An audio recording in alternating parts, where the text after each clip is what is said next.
Shalom, brothers. This is Kalamad again.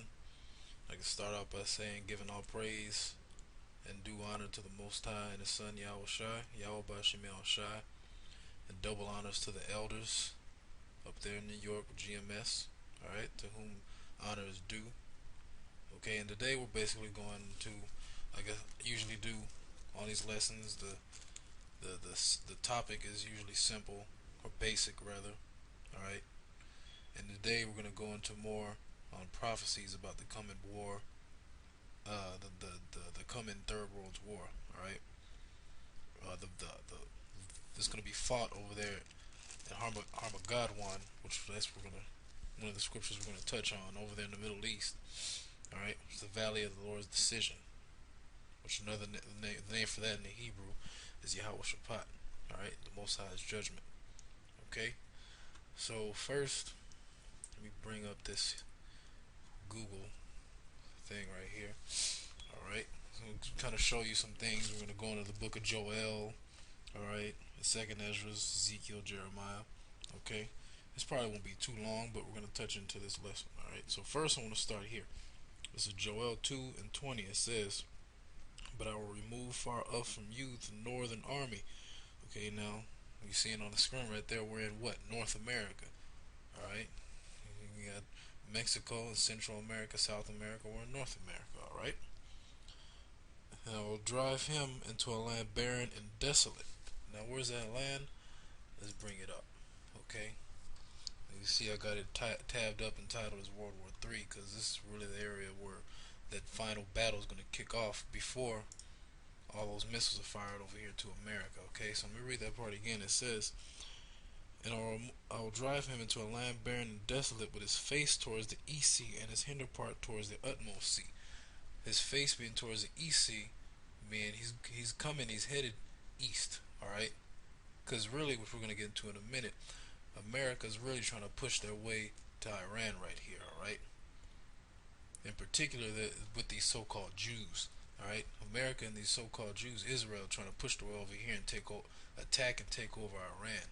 So America's all up in this region here. Okay, some here. All right, and they're heading this direction, so their face is towards the EC, meaning the Persian Gulf. All right, just got this map here to illustrate it. All right, and then obviously they're facing away from what is the Red Sea. Okay, because like I said, America and Israel, you've been seeing a lot of articles pop up, press TV a lot as well, mainly showing how these so-called Jews want to airstrike Iran. America's gonna go in there, okay, which we're gonna get the scripture on that in just a bit, okay. But once they go into here, into Iran, that's it. Iran is much stronger and more capable of defending themselves against an attack.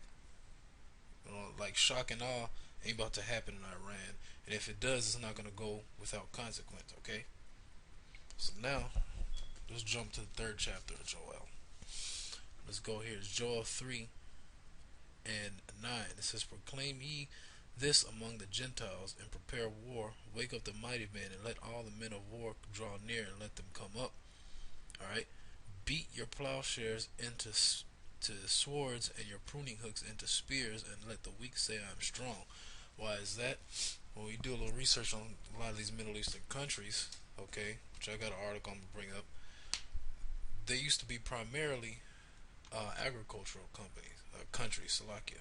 All right, they didn't have no kind of strong military. All right, especially like say back in the days when America was really the big dog on the planet Earth. All right, these countries here didn't have no.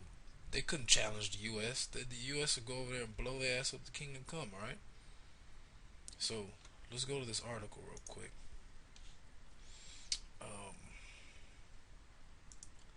this one here. This is Iraq. This is one of the countries, of course, that America is occupying in. And these Middle Eastern countries, by the way, America's been going over there and occupying and tearing shit up, going back all the way to the Gulf War.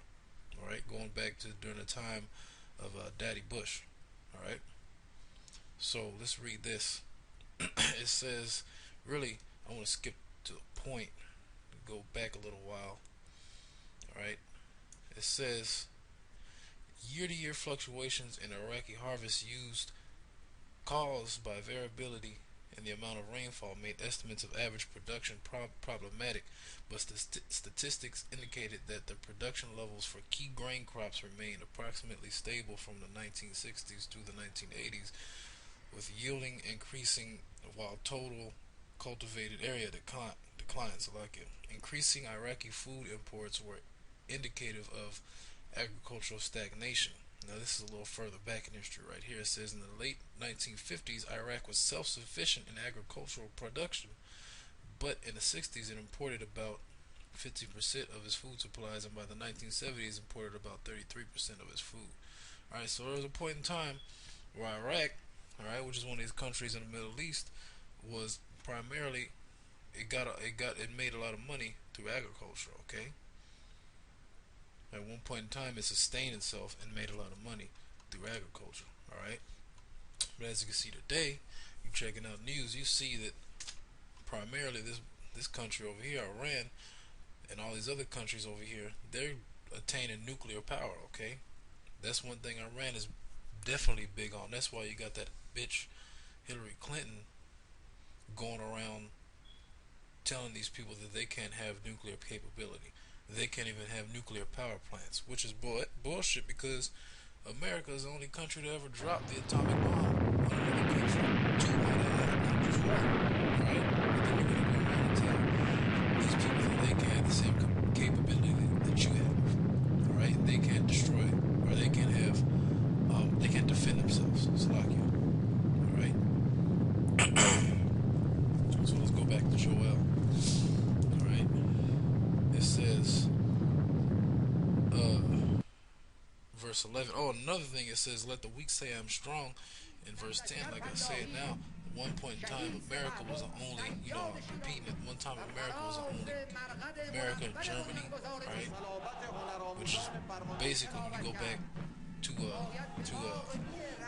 back after the World War II, we had this thing called Project Paperclip, or Operation Paperclip, where America was trying to grab up all of these German scientists so they could get the capability to split the atom and then get the atomic and then eventually nuclear bombs, right? And Russia was trying to grab them scientists up too, I believe.